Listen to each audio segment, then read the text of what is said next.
बिस्मिल्लाहिर्रहमानिर्रहीम अस्सलाम वालेकुम। अल्लाह ना करे लेकिन सूरत हाल जिस तरफ जा रही है, पूरी दुनिया के अंदर तेल की कीमतें आसमान तक पहुंचने वाली हैं।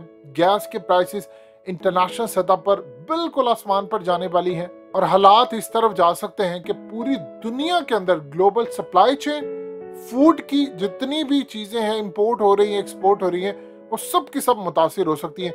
क्योंकि इस वक्त रशिया में पार्लियामेंट ने पुतिन को पूरी तरह इख्तियारात दे दिए हैं। यानी उन्होंने रेजोल्यूशन पास कर ली है कि आप अब फौजें दौड़ा दें। यूक्रेन में फौजें दाखिल करने के लिए पुतिन को पूरे इख्तियारात मिल गए हैं। वैसे तो पुतिन वहाँ पर सदर है, लेकिन वो सिर्फ एक रबर स्टंप होता है दुनिया को दिखाने के लिए। और इस वक्त पार्लियामेंट ने पुतिन को कहा है कि आप आज़ाद हैं, आप चाहें तो फौजें दौड़ा दें। और अब वो यूक्रेन में फौजें उतारने जा रहे हैं। असल में पुतिन ने खेल जो खेला है वो बड़ा इंटरेस्टिंग है।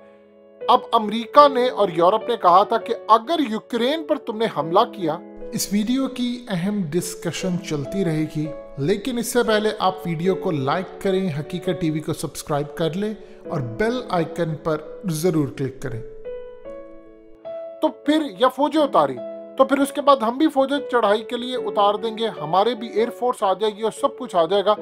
इस सूरत हाल के अंदर पुतिन ने काम ये किया कि उसने कहा यूक्रेन के अंदर 2 एरियाज ऐसे हैं जिनको उसने कहा कि आज़ाद मुल्क है और अब मैं उन आज़ाद मुल्क की हिफाजत के लिए भेजा हूं। अब यूक्रेन का ताल्लुक ही खत्म है। जबकि अब यूरोपीय यूनियन ने कहा है कि वो पाबंदियां लगाने जा रहे हैं और ऐसी पाबंदियां लगाएंगे रूस के ऊपर कि उसको दर्द होगा। लेकिन प्रॉब्लम ये है कि इस वक्त यूक्रेन के प्रेसिडेंट ने अमेरिका को कहा है कि हथियार भेजो, जहाज भेजो, पैसा भेजो, मुझे सब कुछ भेजो, क्योंकि मेरे मुल्क के अंदर रूस की फौजें दाखिल हो गई हैं। अब आओ मेरी मदद करने के लिए।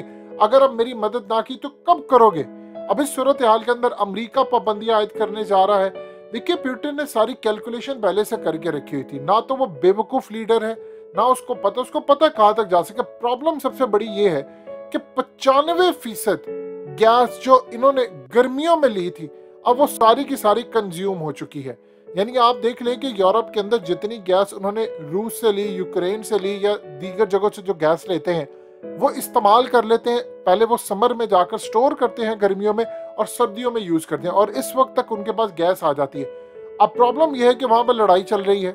अब मामला इतना खराब हो चुका है कि गैस उनके पास इस वक्त मौजूद नहीं। सिर्फ 5% इस वक्त गैस उनके पास मौजूद है और जो गैस की कीमतें हैं वो डबल होने जा रही हैं। उसकी वजह यह है कि जर्मनी ने यूक्रेन के साथ जो गैस का उनका मामला चल रहा था उसको फौरी तौर पर स्टॉप कर दिया, क्योंकि यूक्रेन में जंग छिड़ने वाली है उनके मुताबिक। और वहां पर चूंकि फौजें दाखिल हो चुकी हैं और मजीद फौजें आ रही हैं और अब एयरफोर्स भी जाएगी रशिया की। अब उनके इंटेलिजेंस इदारे, उनकी सिक्योरिटी, बॉर्डर फोर्स की तमाम चीजें अब यूक्रेन में जाएंगी और वो बज़ाहिर आपको यूक्रेन में दाखिल होती नजर आएंगी, लेकिन जिन 2 आज़ाद रियासतों का वहां पर पुतिन ने ऐलान किया है वो वहां पर जाएंगी। इमरान खान रशिया के दौरे पर, यानी आप इमेजिन कर लें कि सूरत हाल किस तरफ जा रही है। उसके बाद जो बड़ी डेवलपमेंट आ रही है, सबसे बढ़कर मसला आ रहा है गैस का। और गैस नहीं है, यूरोपीय यूनियन ने माइनिंग और ट्रेन, डोनबास, यानी हर तरह की जो चीजें हैं यूक्रेन के साथ सारी दुनिया ने अपने जितने मुआहदे थे वो टोटली इस वक्त खत्म करने जा रहे हैं। एलएनजी असल में इतनी ज्यादा इन लोगों ने, यूरोप ने संभाल कर रखी हुई थी, यानी बहुत ज्यादा एलएनजी उन्होंने अमेरिका और दीगर जगहों से उन्होंने ली है। और प्रॉब्लम यह है कि अब उनकी कैपेसिटी भी ओवर हो चुकी है। लेकिन जो अंडरग्राउंड गैस स्टोरेज है उसकी फैसिलिटी को अगर आप देखें तो 95% वो खाली हो चुके हैं। और ये रशिया ने बात कही पूरी दुनिया को। भारत इस वक्त शदीद परेशान है क्योंकि अब आपको हर सूरत साइड लेनी ही लेनी है। अब भारत ने कहा है यूनाइटेड नेशन के अंदर, आप इमेजिन कर लें कि किसी भी तरह से कोई भी मिलिट्री अगर लड़ाई होती है, कोई एस्केलेशन होता है, तो हम वो बर्दाश्त नहीं कर पाएंगे और पूरी दुनिया के अंदर तबाही आ जाएगी। वही भारत था जो कहता था हम अमेरिका के लिए मर मिटने को तैयार है। लेकिन अब प्रॉब्लम बहुत ज्यादा बढ़ चुका है। देखिए, यूके ने यहां तक कह दिया है कि अब जंग छिड़ चुकी है, रशिया चूंकि आ चुका है, जंग छिड़ चुकी है, पाबंदियां भी लगेगी।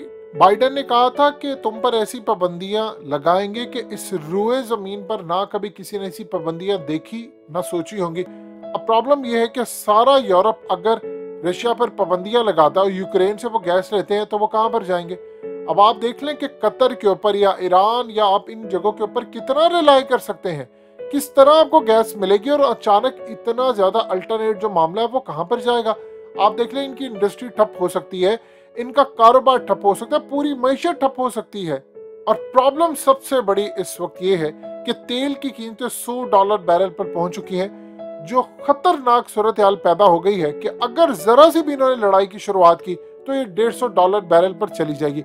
अब आप इमेजिन कर लें कि जो आपको पेट्रोल 160 का मिल रहा है, खुदा न खास्ता अल्लाह कभी भी ना करे, अगर सूरत हाल इस तरह की जाती है तो आपको वो 250-250 तक मिलेगा। आप इमेजिन कर लें कि बाकी दुनिया को तो छोड़े, पाकिस्तान में इस वक्त क्या सूरत हाल पैदा होगी।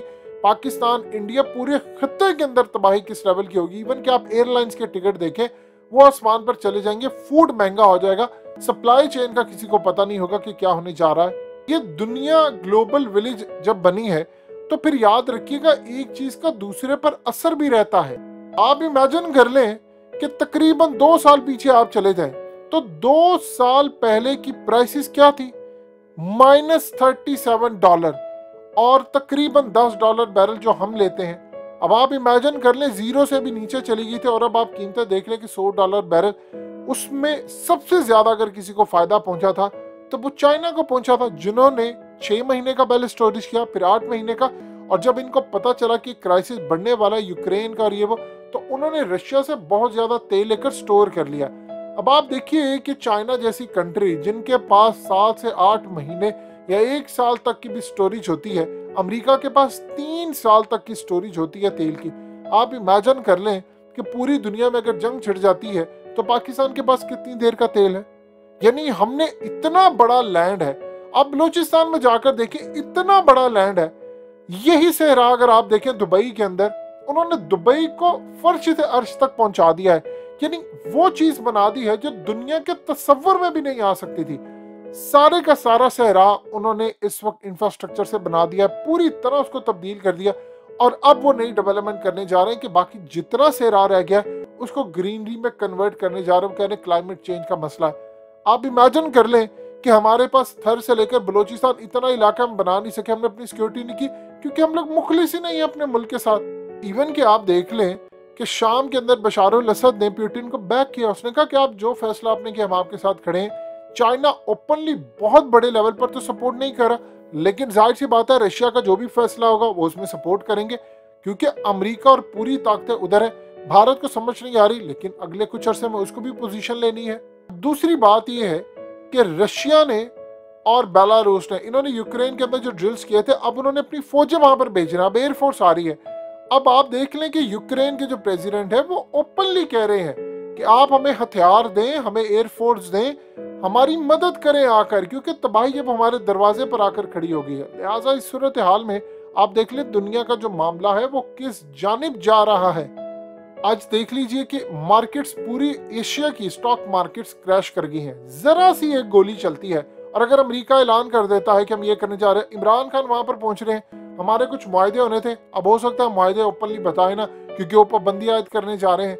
यानी पूरी तरह जो मामला थे वो पूरी दुनिया की डिस्टर्ब होने जा रहे हैं और इसका बराह रास्त असर पड़ेगा पाकिस्तान पर। सिर्फ एक चीज ही ले लें, अगर पेट्रोल की प्राइस ही ले लें तो वो आसमान पर अगर खुदा ना खास्ता चली जाती है तो सोचिए कितना नुकसान होगा।